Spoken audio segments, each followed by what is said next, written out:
Sorry about that. Okay, we can go. Dennis, for the record, maybe you should Very catch us good. up on the recording to where we are.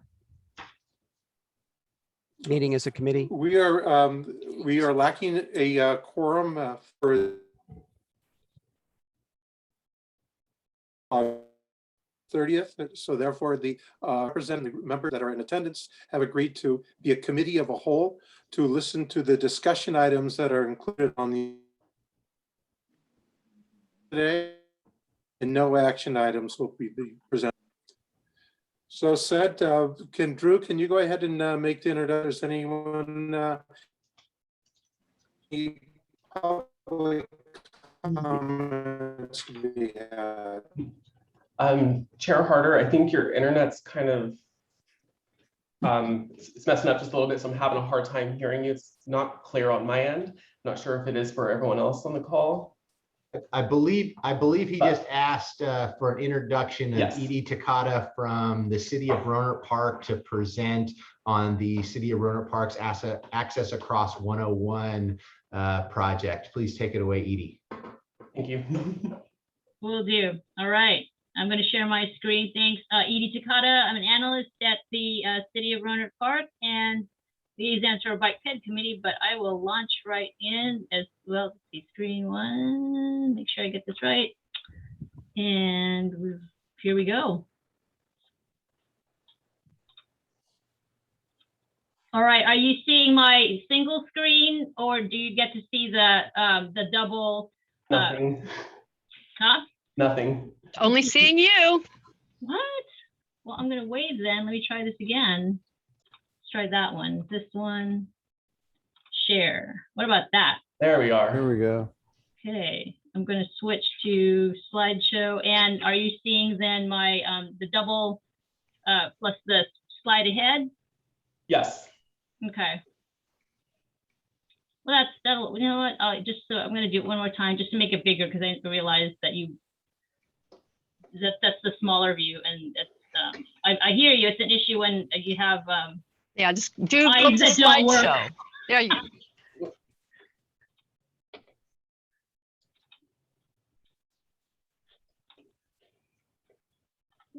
Can you hit slideshow there? There you go. And Better? then under display Yeah, the bigger, settings. the bigger one, right? Just those single slide. No, just the double. Oh, I keep hitting the wrong one. Okay, what's So this under one? display Oh, settings above the top. display settings, Yeah. swap presenter view and slideshow, duplicate slideshow. Swap presenter view. Oh, I see. Okay, better. Yay! All right, here we go. Let's do this. All right. I'm here because we are one of the agencies, City of Rohnert Park, who took advantage of the Measure M Access Across 101, $250,000 each for a feasibility study. So I think we last saw you last year. I didn't do the presentation, but since then, since last year, August, when we presented a status report to you, a lot has happened. So for the benefit of the throngs that will pull up this recording to watch and find out what's going on with this project, the project description is this is a study to assess the feasibility of improving access and safety for cyclists and peds crossing Highway 101 in Rohnert Park. Just what the title of the project is. So again, we last saw you last year in August. Since then, I think when we saw you, we had completed an online community survey.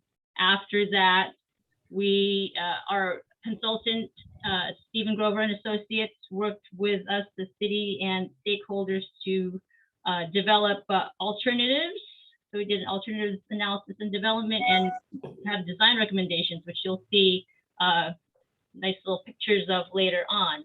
We have done outreach beyond and engagement beyond the online community survey. So we've presented a couple times. Stephen Grover and Associates has brought their in-progress study and analysis to the BPAC in December, to the BPAC and Planning Commission at a joint meeting in March, and we had a public workshop in May. So they're pretty much done with a final draft feasibility report, which we expect to bring to the city council in September or October. So I'm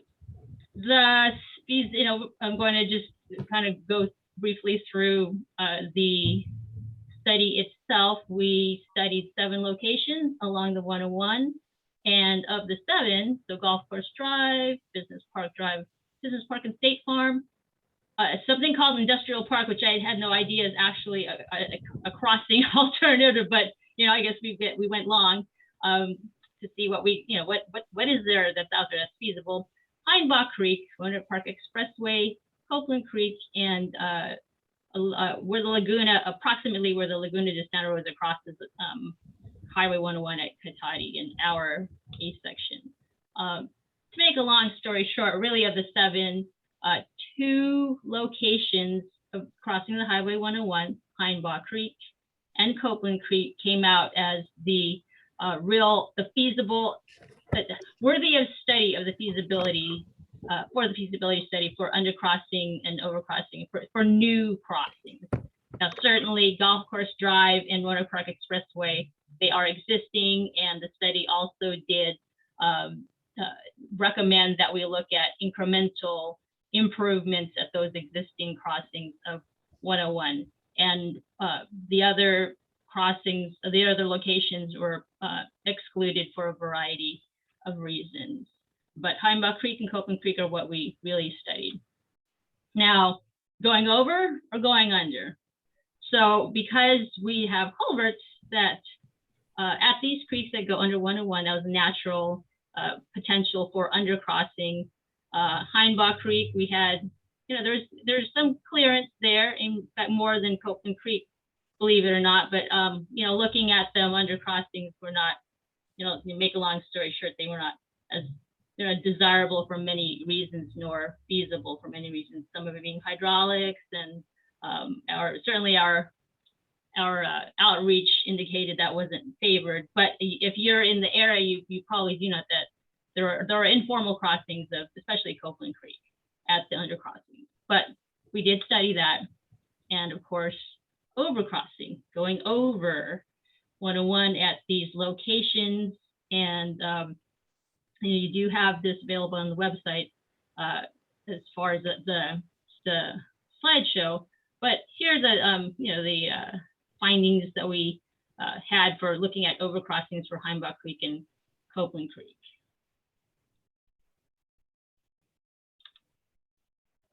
So in short, Copeland Creek won out as the most feasible crossing, an overcrossing of 101. We further studied touchdown locations at, if we were to do a, for alternatives to study at an overcrossing of 101, where would the landings be? Where was the, how far out would the ramp need to start? And we basically came up with 2 alternatives. So what I'm showing you now is conceptual design alternative A, wherein to the right, you have a circular approach and ramp at Commerce, between Commerce Boulevard and the 101, and it extends across the highway with in a single span, a clear span, and crosses over Redwood on the west side. And I'll show you some, we'll have a plan view and sims. So this shows a little bit more, a nice rendering, and it's called, in our feasibility study, we're calling it, our consultants called it A36. I suppose that was the sort of 36th iteration maybe of alternative A. But in essence, it starts at a location between Commerce Boulevard and 101, circles around approximately, there'll be a couple of trees taken out, quite a few trees taken out, but we've tried to preserve the trees as much as possible. Certainly in our public outreach, that was very important. and then crossing over the 101 and coming back over the creek in this U fashion and depositing users at the existing Copeland Creek Trail on the west side of Redwood. So here's another view. This particular view is of the butterfly arch, and you can see that it is a tied arch structure, which is what is going to provide that the engineering basis for not having to have a support that is in the middle of the freeway, which would cause more challenges really to have a support structure in the median of the highway. So here's another rendering of this butterfly arch, the tied arch structure. And of course, now technology, you can do Sims at sunset.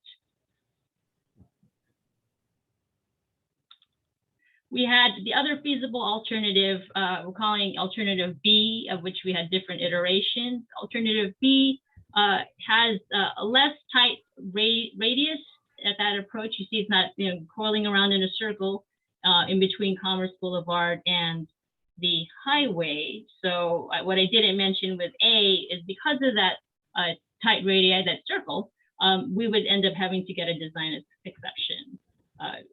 But with this particular slightly longer structure, we wouldn't have to do that. It also takes out fewer trees. So let's see what it looks like in this rendering, where you see these, I don't know if you can see the difference between the brown and the green. This particular rendering, and we did it with the other alternative too. We again, the trees came out, something that is very important to the community, and this alternative takes out fewer trees.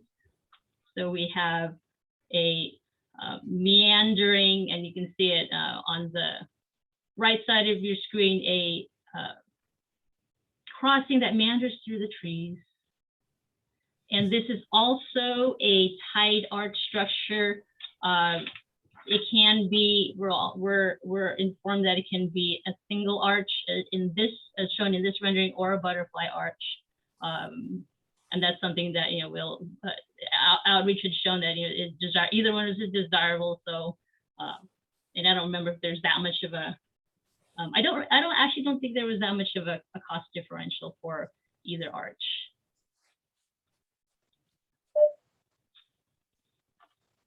And again, there's our sunset.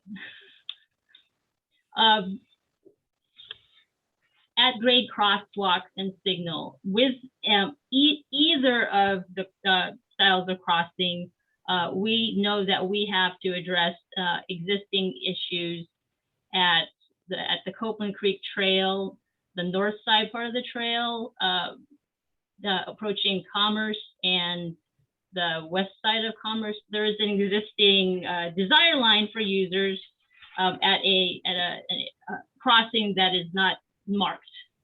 So whether or not the bridge happens, and certainly we hope that it happens, there are people crossing. So the study does acknowledge that, and we have a recommendation in the study for a HAWK, the high intensity activated crosswalk, and marked crosswalk.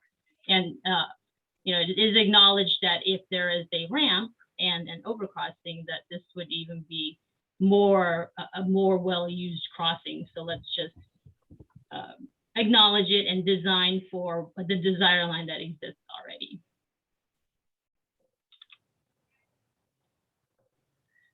So the study did provide project cost estimates, and I've summarized them here. At grade improvements at $800,000 in 2020 dollars. So that would include that HAWK as well as other improvements on the other side, on the Redwood side. We would need a PID, a project initiation document, since we are crossing into Caltrans territory. So 450 is the estimated cost there in 2020 dollars. The PE, preliminary engineering and environmental, 700, PS&E, so the plan, 2.7 million. The construction over the crossing in 2020 dollars, 21 million, and agency support. So someone on the city side has got to work on this, $4 million. So it's going to be helpful, you know, but exactly what we need to have in the feasibility study. You know, the other part of feasibility is, of course, the dollars. So since I am here for you as to report on the usage of Measure M, we are pretty much almost done with our Measure M funding. We have city local funds in 20 that have been expended already, and we have, you know, almost $8,000 left. But we're pretty much done. Any overage that happens now as far as this feasibility study will be absorbed by the city, of course. But we pretty much come to the end of it. And again, the next step for us is going to the council and reviewing this and making sure that they're okay with the feasibility study. So accepting that and then seeking funding for the project initiation document first. And everything that's left, PE and environmental plans and estimates. And, you know, it's on top of our minds, I'm sure, and probably yours too, that the types of funding that we anticipate coming up. Certainly 1 Bay Area grant, 3, hoping to see, you know, what that program looks like at the end of this year. Go Sonoma, yay, Measure DD. Active transportation program, so state and regional, and you know, seeing the success of the Santa Rosa overcrossing with ATP program, you know, gives us a little hope. And all of us are crossing our fingers, I'm sure, on the Infrastructure Investment and Jobs Act. So with that,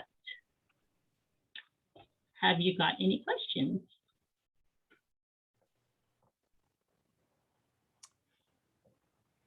I have one. This is Dave Bertelbaugh. I see.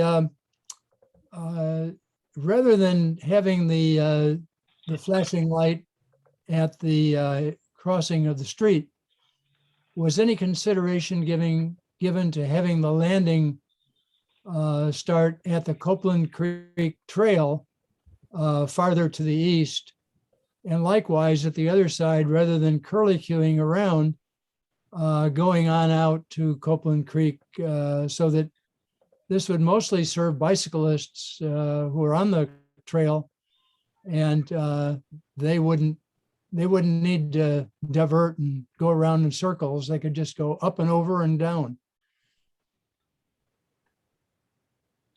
Yes, There was much discussion.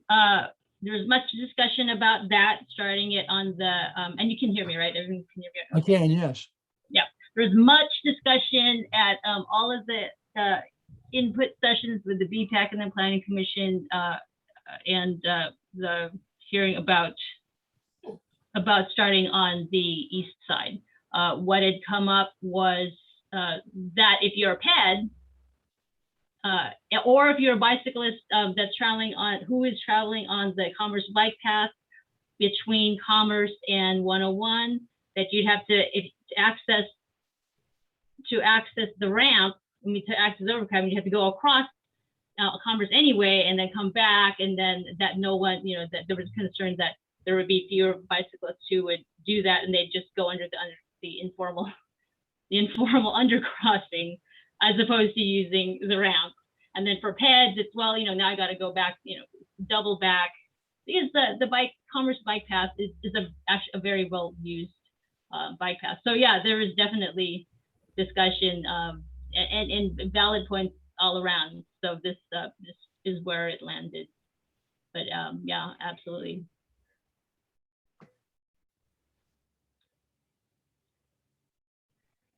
And should I call people? The fun thing about this, yeah, I have no problem calling individuals. So I think next in line would be Willard Richards. In the conceptual drawings, I did not notice that there are separate levels for bicycles and pedestrians. Is that a feature that might be included in the future? In what we have is a 12-foot, we're designing as a 12-foot wide bridge to accommodate the two users.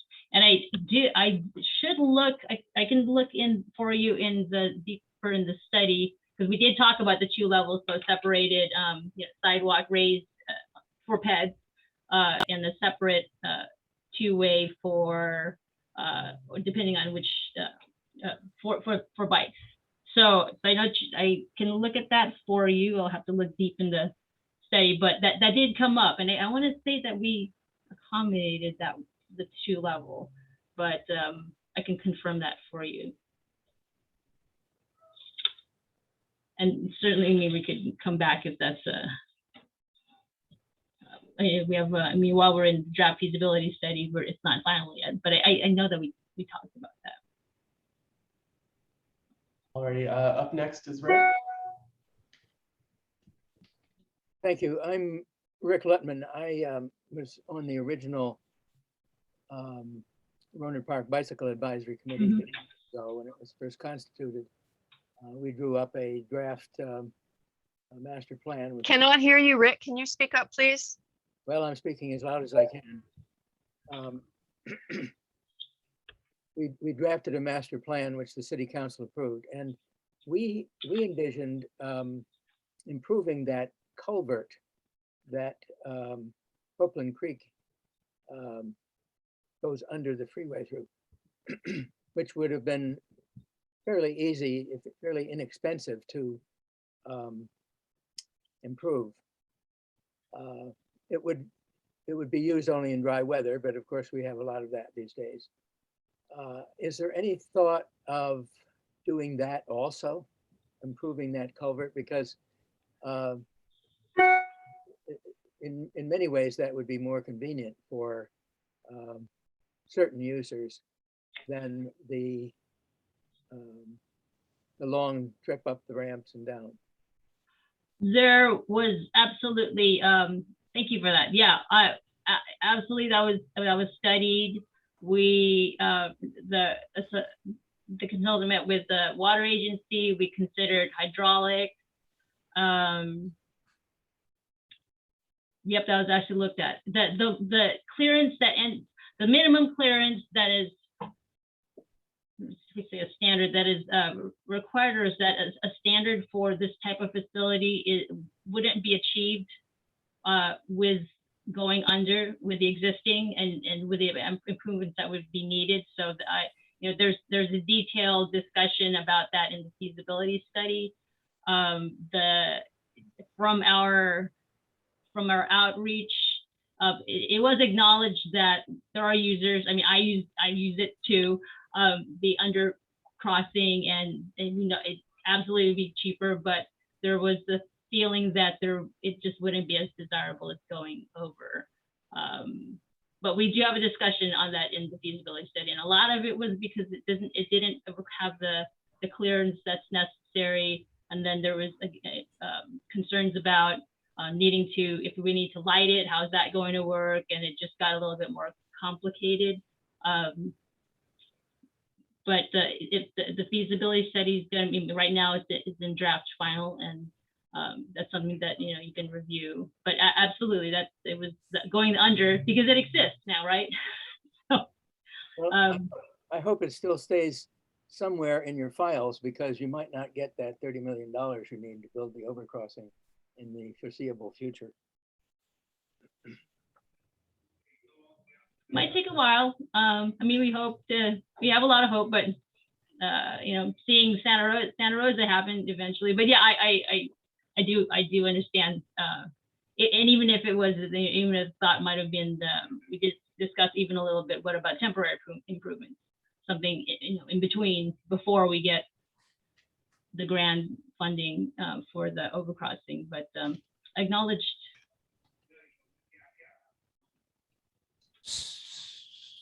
So I'm going to go ahead. Thank you for the presentation. On this point, I'm just curious, was there any attempt to quantify what kind of traffic there is on this existing conduit. Do we know what that baseline is, and what would success be if this was built? That's sort of my first question. Okay, so I don't recall that we did a head count at the culvert. I mean, because your anecdotal, indication that you've used it, I have never been there, so I don't know it personally. So it's probably something that's pedestrians probably now use when they really do want to get from point A to point B. Both bikes and peds. And bikes too. So yeah, we have, yeah. So is there, it sounds like it might actually be perceived by those who already use it to be the easier route, the shortest distance between 2 points, and may in fact not win. Even if we spend all this money, we might not win over a fraction of the user base. I think there's something to be said for, yes, it may be that, I mean, we have even had discussions that if the overcrossing gets built, will there still be users of the culvert? And then the discussion even went further as to, is there a reason to discourage that Right. physically or not? I mean, and that was just conversation, in our outreach and in the public workshops and in the public meetings. Now, there is something to be said about the users we don't see, because now you can connect the Copeland Creek Trail on the east side, the Copeland Creek Trail on the west side, in a way that recreational cyclists or other folks who may be needing to, commute from their job, from the residences where they live on the east side to the commercial side, and then the flip. So there's a lot of residential on the west side. Are they needing to commute? Would they commute on bike if not for Highway 101 overcrossing at RPX, right? Would this be easier? It's class 1. It's not in traffic. So yeah, is the current use an indicator of either who we would be discouraging as users or who would be encouraging? I'm not sure, but I mean, regionally, I think that the overcrossing would tie into the regional network, and we have a potential for more and different kinds of users. Very well. So I would just suggest that maybe that might be something that could be appended to the virtually complete report, just some memo on this topic. Yeah, I think we might even be able to tease it out from, if it's not in already. Yeah, you probably already covered the ground, sounds like. So it just sounds like a kind of thing that you're going to get questions about by members of the public and by the council members and whatnot. My main question had to do with the focusing on Copeland Creek in general. And this goes back to, I think, I believe I've seen that Rohnert Park has one of the highest traffic magnets in the county. One of the highest trip generators in the county, I think is the term of art. And so was that analysis taken into account in the location of this overcrossing? And so could you just speak to that a little bit? Thank you. Yes, absolutely. As far as attractors and this location was considered for several reasons. The proximity to residential, most of a good amount of our multifamily developments are along the Copeland Creek Trail, as well as schools, and then on both sides, commercial within biking and truly walking distance. So on one side, at one end, Sonoma State University, and then residential multifamily all along on the east side. On the west side, a little bit of a jog, then you've got Target and all of the commercial there.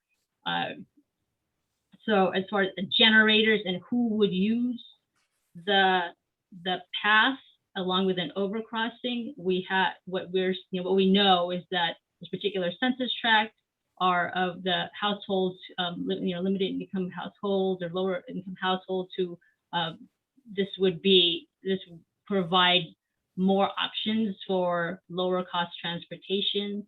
As far as trip generators, because of the commercial and the types of uses, commercial types of land uses on either side, that was taken into consideration for Copeland Creek over Heinbaugh and over the other locations that were that we considered in this feasibility study.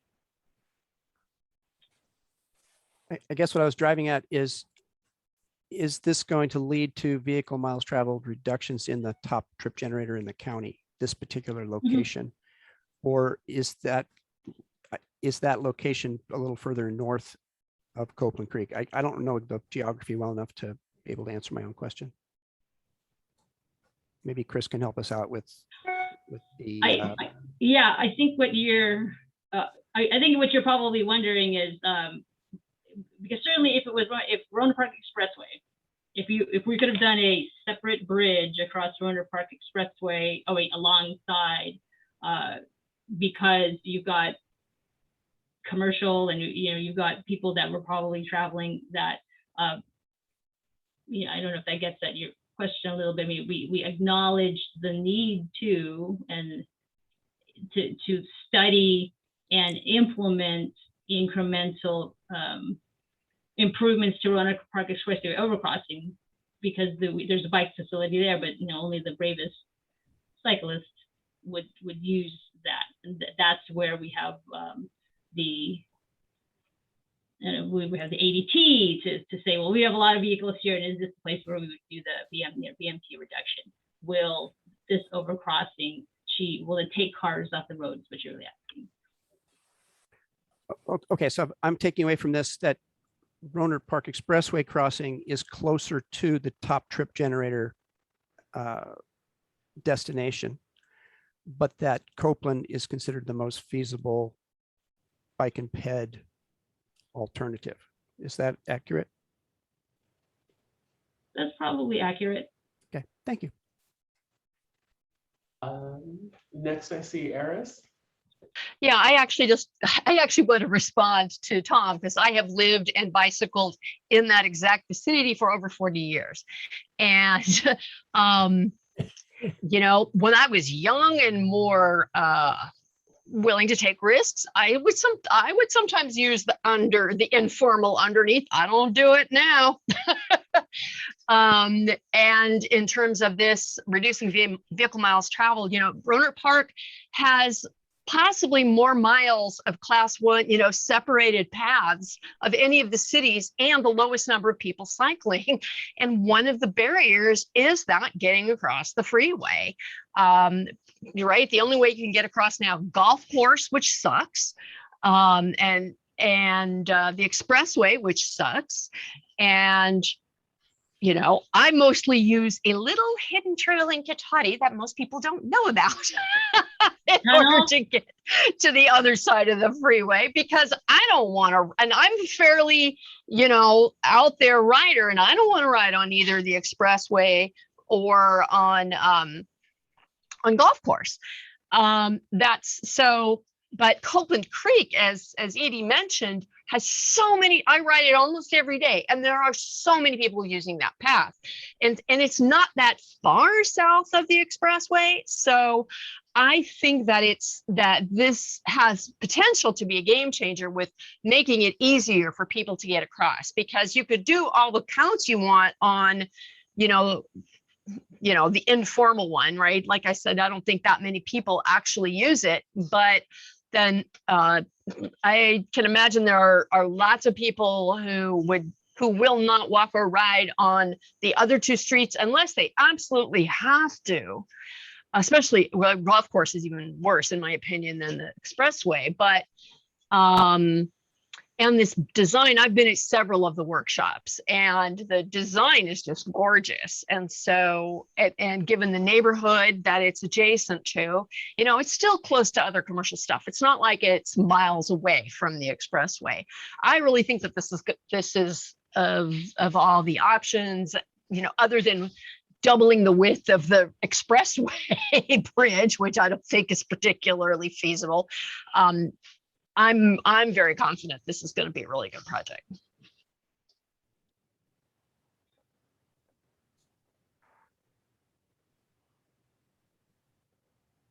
Anyone else wants to speak? Otherwise, Chair Harder, all yours. First of all, thank you very much for the great presentation. It was informative and a good discussion afterwards. So thank you very much for that.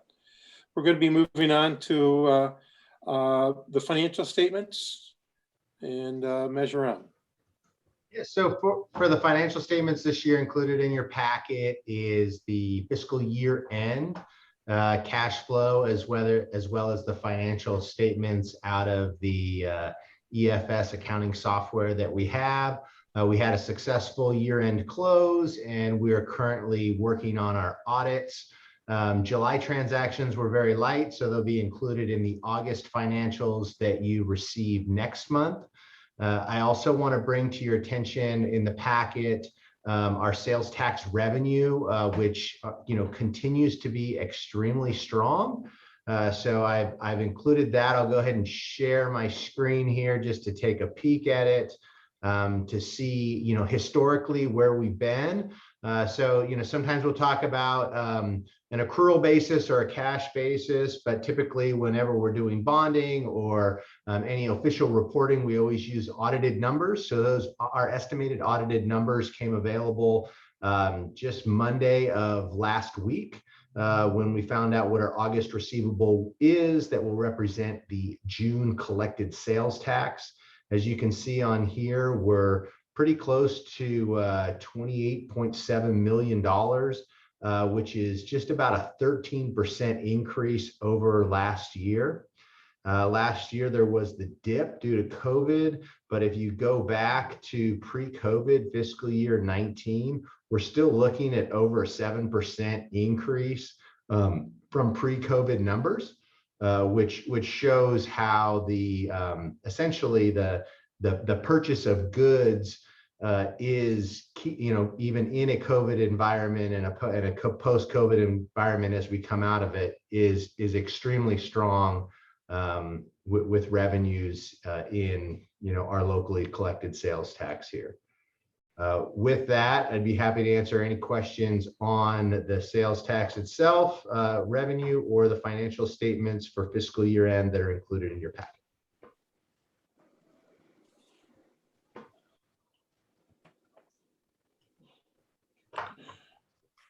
Are there any questions?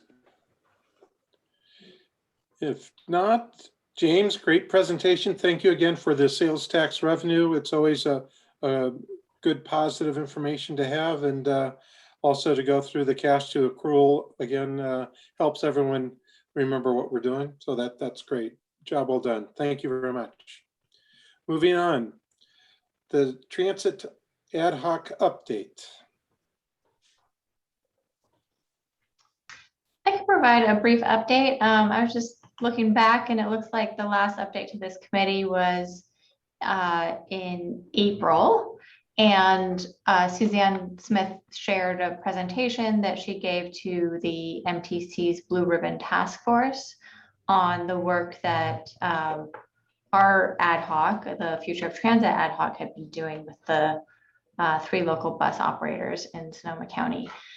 So since then, we have had a couple more meetings with the ad hoc, and a lot of discussion has been continued kind of discussions about what the Blue Ribbon Transit Transformation Task Force has been working on, as well as getting updates from the operators on what they're calling kind of their phase 1 preliminary work that would lead up to unified transit branding. And then we also got a presentation from Golden Gate Transit on their service, kind of impacts from COVID and what their future outlook is like. And then our last meeting, we had a presentation from the Napa Valley Transportation Authority on some interesting service that they've done during COVID. They've done, the board has been the ad hoc has been interested in exploring more about on-demand transit service, and NVTA had actually pivoted to change some of their routes to on-demand during the pandemic, and they were able to do that with the reduced ridership. So it's been kind of an interesting experiment, and they're kind of transitioning back and are in a hybrid right now with some fixed route as well as on-demand. So we do have a meeting coming up next week, and at that meeting we will be discussing the ask that we made to the Blue Ribbon Task Force and MTC to provide some funding support to do the preliminary work, to really do all the kind of back end behind the scenes coordination with the transit operators that would be needed to put in place some unified branding. So MTC did commit the funding for that preliminary work to us, and we're in the process of refining our scope and figuring out how to obligate that funding. So happy to answer any questions, but that's in a nutshell what's happened since the April meeting when you were last updated.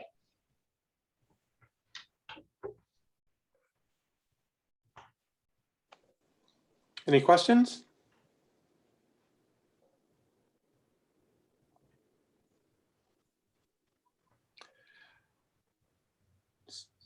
Seeing none, thank you. Dana, great job. Thank you for the report. So, highway updates. So the highway update for this month is fairly light.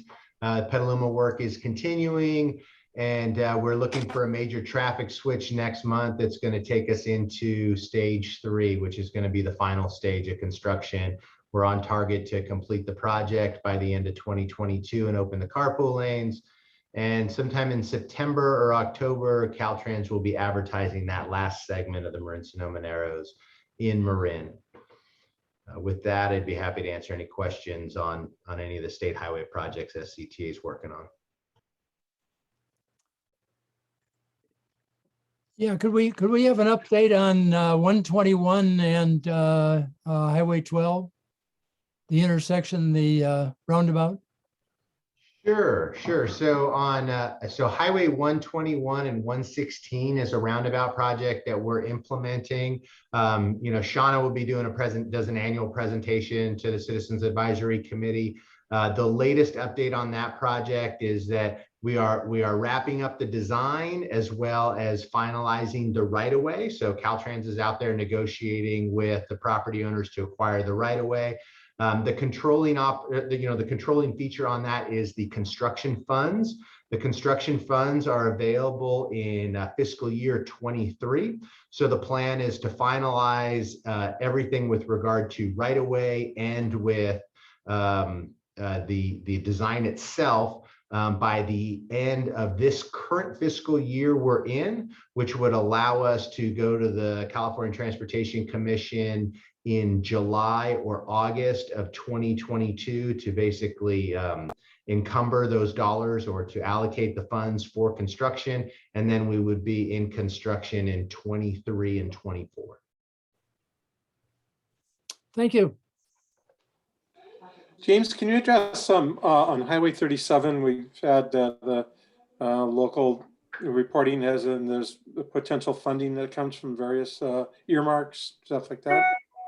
Yeah, so on Highway 37, both Huffman and Thompson did make the recommendation for a community project to be included for Highway 37. A community project is the name within the legislation that tries to get away from the terminology earmark.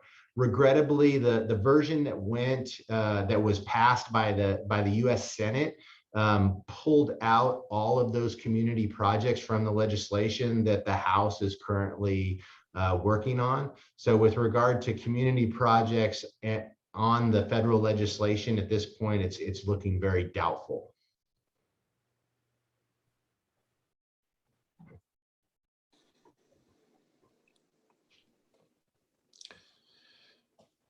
Well, that was promising good news. Thanks, James.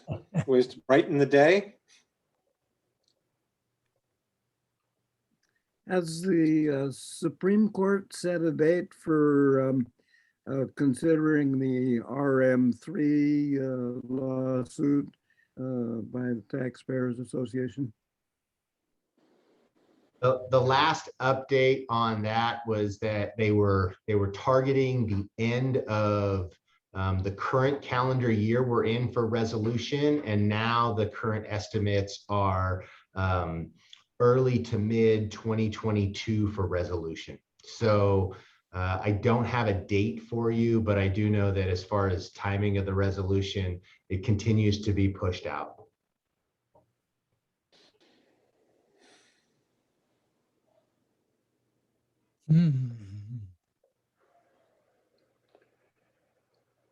Any other questions? I have one. Going back to Highway 37, I continue to be discouraged by the official body's emphasis on changing the highway, but not looking very seriously at the rail alternative, given that there is already a railroad track beside Highway 37. Is there anything you can say about the prospects for getting a rail connection across the north end of the bay? Yeah, so I'll say that when it comes to rail, the SMART is the operator, and the team that's working on the planning and environmental linkages study that's being led by Caltrans is consistently engaging SMART to include them in the preparation of that planning and environmental linkages study. I'll also say that the purpose and need statement has gone through several iterations. And the latest iteration of the purpose and need statement explicitly states multimodal, with the intention of multimodal transportation, including rail, in that study. So that's where we're at on the rail discussion on 37. I expect SMART to continue to engage in that development of the planning environmental linkages study, and for it to be part of the multimodal solutions out there.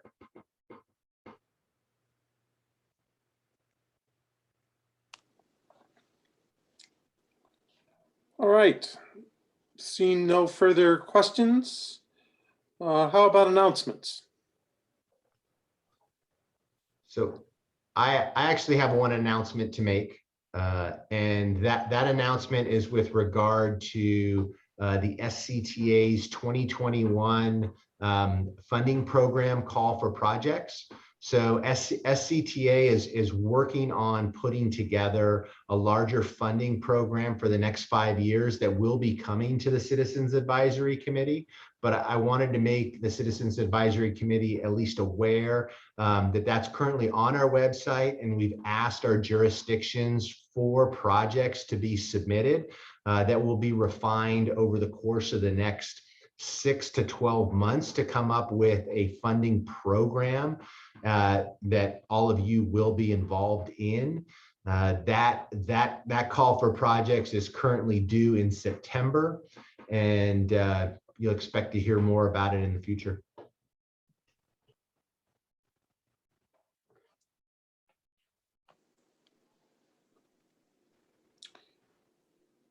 Any other announcements? I have one. Actually, it's more of a question. At the TAC meeting, I learned about the, I believe it's called the local, these acronyms are all still new to me, the local streets and roads, streets and safety projects. And that most of the local jurisdictions throughout the county have gone ahead and filed a plan. And right, it's called the LRSP grants. And almost every jurisdiction in the county has received funding to file a local roadway safety plan. But I noticed that Sonoma and Cotati had not. And I was curious to ask if anybody knows why. Yeah, are the roads safe enough? They don't need any help in those two jurisdictions? Yeah, I don't want to speculate too much on that, but I do want to just fill you in on what I do know, right? So local road safety plan is something that all of our jurisdictions are interested in. It takes a certain level of effort to develop that document, and then it becomes a living document. That most of our jurisdictions also have some prior version of that local road safety plan as a document for their jurisdictions. You have to update it to the latest version to make sure that you're available for a type of funding called HSIP, which is the Highway Safety Improvement Program. So although all our jurisdictions are interested, they may not have had the staff capacity or bandwidth to implement it at the same timeline as the majority of our jurisdictions, and or they may have just known they weren't going for the next cycle of HSIP funding, which made it a less pressing issue. But I will confirm that all 10 jurisdictions are interested in developing a local road safety plan. All right. Thanks, James. Appreciate that.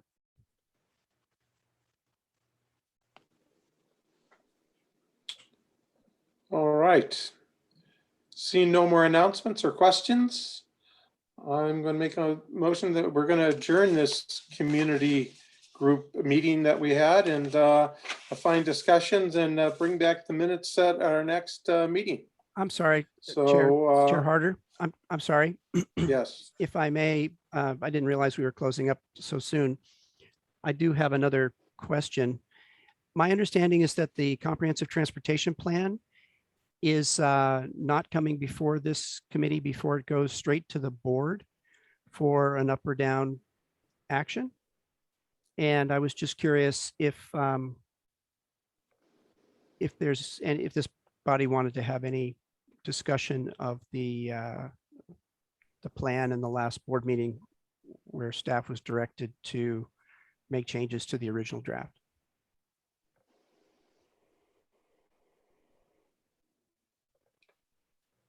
Since I wasn't in attendance at the last meeting, I can't really address any of that, Tom. So you got me.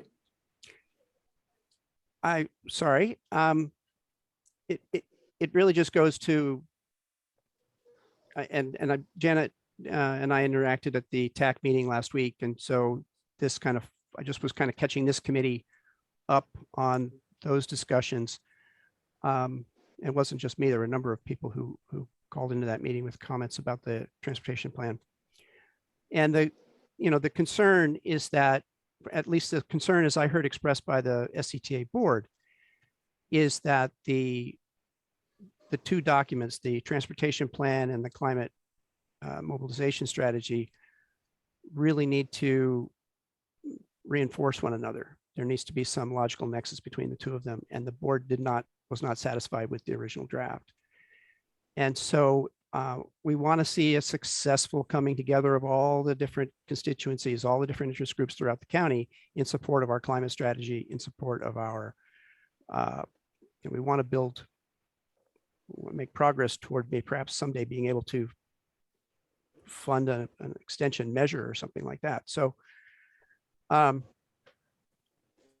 just seeking to, make sure that we don't end up with another embarrassing exchange in front of the board. So it may be premature to discuss this here. We don't have anything in front of us yet to discuss. So I just wanted to bring that to the attention of this committee. So noted. Thank you. Anything else? Otherwise, we're going to adjourn. And thank you, staff. Thank you, Drew, for orchestrating everything, and job well done again. Next time we'll have a full quorum so you can really be on time. So there we go. Take care. Everyone keep well. Thank you.